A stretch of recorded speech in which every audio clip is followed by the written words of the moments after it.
पधारिए महाराज। आज मगधेश्वर मेरे आंगन में पधारे। महाराज का स्वागत है।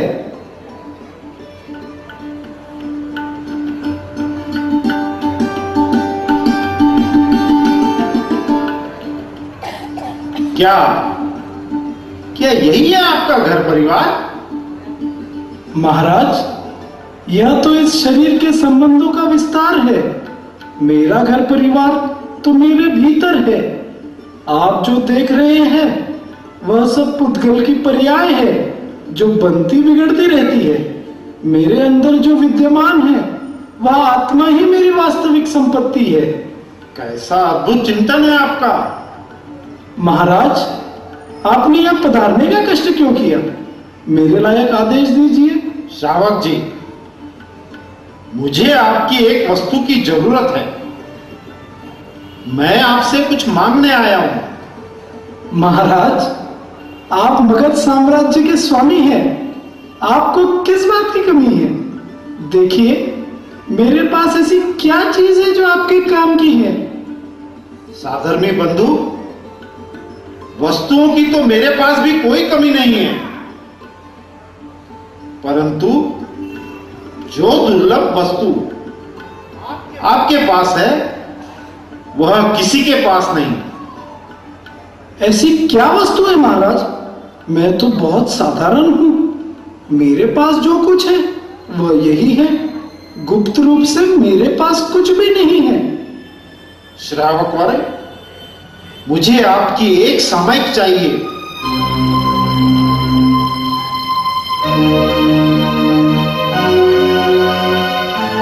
बदले में आप जो चाहे मांग सकते हो। किसी भी कीमत में आपकी सामयिक मुझे दे दीजिए।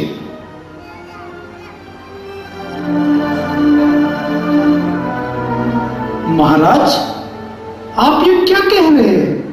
क्या सामयिक भी कभी बेची जा सकती है? यह कोई भौतिक वस्तु तो नहीं है जिसका क्रय विक्रय किया जा सके। आपको भ्रम तो नहीं हो गया? नहीं, मैं असमंजस की स्थिति में नहीं हूं। स्वयं त्रिलोकीनाथ भगवान महावीर स्वामी ने फरमाया है कि यदि तुम्हारी एक सामयिक मैं खरीद लूं तो मेरी नरक गति टल सकती है। बोलो, दोगे ना मुझे?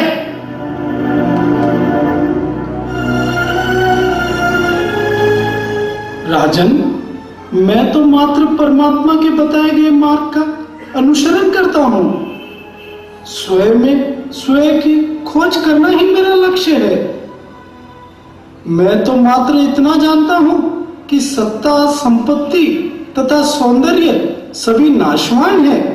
यदि कोई शाश्वत है तो वह है मात्र सच्चिदानंद आत्मस्वरूप, जिसे समता के भाव से ही उजागर किया जा सकता है। जीवन के प्रत्येक पलों में मेरी आत्मा साक्षी भाव में बनी रहे, इसीलिए मैं सामयिक के द्वारा समत्व का अभ्यास करता हूं।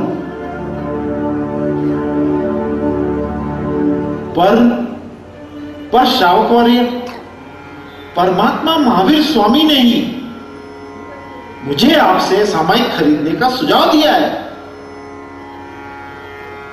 राजन, सामयिक संभाव की साधना है, आत्मद्रव्य की आराधना है एवं सहानुभूति की उपासना है। सामयिक का साधक इसके आनंद को अनुभव कर सकता है, परंतु सामयिक का आदान प्रदान वह कैसे कर सकता है?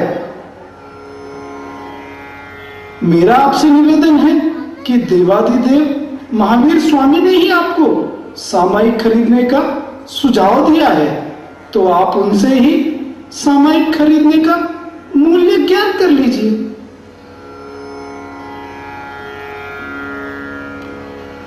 आपने अत्यंत ही सुंदर सुझाव दिया है। मैं उनसे मूल्य जान लेता हूं, पर इसके बाद आप मुझे उस मूल्य पर एक सामयिक तो अवश्य देंगे ना?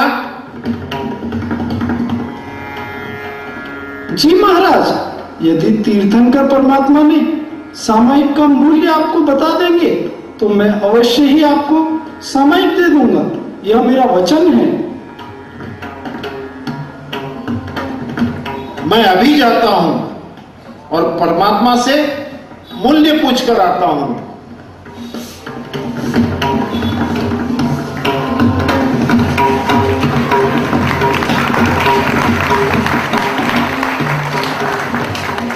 अब हम चलते हैं भगवान महावीर स्वामी के समोसरण में, जहां परमात्मा सामयिक का सच्चा मूल्य आपको, हमको एवं राजा श्रेणी को बताएंगे।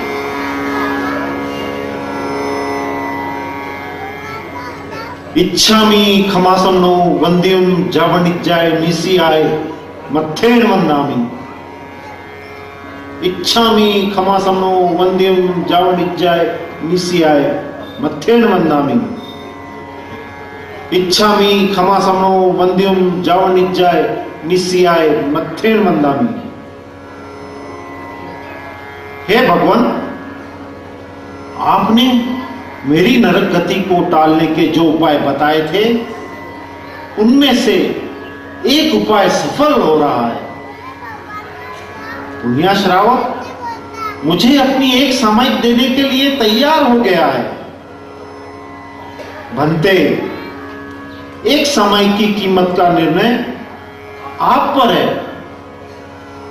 मुझ पर अनुग्रह कर बताइए कि एक सामयिक का मूल्य क्या होगा? राजन, सामयिक तो आत्मा का समभाव है। किसी भौतिक द्रव्य से उसकी कीमत कैसे लग सकती है? भगवान, क्या वह किसी भी कीमत पर नहीं मिल सकती? मैं अपने ये समस्त आभूषण पुण्याश्रावक को दे दूंगा। देवानुप्रिय,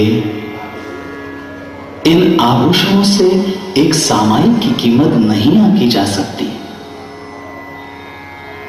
हे परम कृपालु देव, मैं पुण्याश्रावक की एक सामयिक के बदले अपना संपूर्ण राज्य भी देने को तैयार हूं। राजन, एक मगध का क्या, संसार की समस्त भौतिक संपदा, ऐश्वर्य तथा सामग्री तराजू के एक पलड़े में रख दो और दूसरे पलड़े में शुद्ध सामयिक रख दो, तब भी शुद्ध सामयिक का पलड़ा भारी रहेगा। अब इस स्थिति में मैं क्या करूं? सामयिक कोई वस्तु नहीं है, अपितु इसमें मन, वचन एवं काया के अशुभ व्यापार का त्याग किया जाता है। इन त्रियोगों का उपयोग सम्यक साधना में किया जाता है। वहां उपकरणों से व्यथित हृदय से जो सामयिक की जाती है वह द्रव्य सामयिक है, परंतु जो आत्मरमणता में तल्लीनता ला दे, जो आत्मानुभूति का आनंद दे, वह भाव सामयिक है। साधक का राग द्वेष की परिणतियों का तज कर समभाव में रमण करने लगता है। संसार के समस्त ऐश्वर्य उसे प्रभावित नहीं कर पाते हैं। सीमित आय में साधक संतोषमय जीवन व्यतीत करता है। ऐसा ही जीवन पुण्य श्रावक का है, जो सभी के लिए आदर्श है। राजन, इस सामायिक की तुलना संसार की कोई भी वस्तु नहीं कर सकती है। वाकई सामायिक अतुलनीय साधना है, जिसे द्रव्यों से प्राप्त नहीं किया जा सकता। वस्तुतः मैं ही सामायिक के महत्व को आत्मसात नहीं कर पाया। नारकीय दुखों की कल्पना से मेरा हृदय कंपित हो गया था, परंतु भगवान, आज पुण्य श्रावक से हुए वार्तालाप ने मेरे अंतर चक्षु को उद्घाटित कर दिया। सामायिक की साधना उनके जीवन में, उनके चिंतन में, उनके आचरण में झलकती है। यूं प्रतीत होता है साक्षात समता योगी से मैं साक्षात्कार कर रहा हूं। यह सामायिक की साधना का ही प्रभाव है कि पुण्याश्रावक अल्प परिग्रही होने के साथ साथ उदार मना है। जो है, जितना है, उसमें भी संतोष, और फिर भी उस द्रव्य में भी साधर्मी सेवा के भाव। धन्य है, धन्य है। श्रेणी पुण्य श्रावक ने आत्मानुभूति को स्पर्श कर लिया। विषय कषायों की छाया भी उनके जीवन में नहीं है। सभी परिस्थितियों में सम है। लाभ में भी लोभ का अभाव है पुण्य के जीवन में। हृदय की सरलता, वाणी में मधुरता एवं स्व में तल्लीनता, ये पुण्य श्रावक की पूंजी है, जिसे वह क्षण क्षण वृद्धिंगत करता जा रहा है। धन्य है संभाव के परम आराधक, उत्कृष्ट साधक पुण्य श्रावक को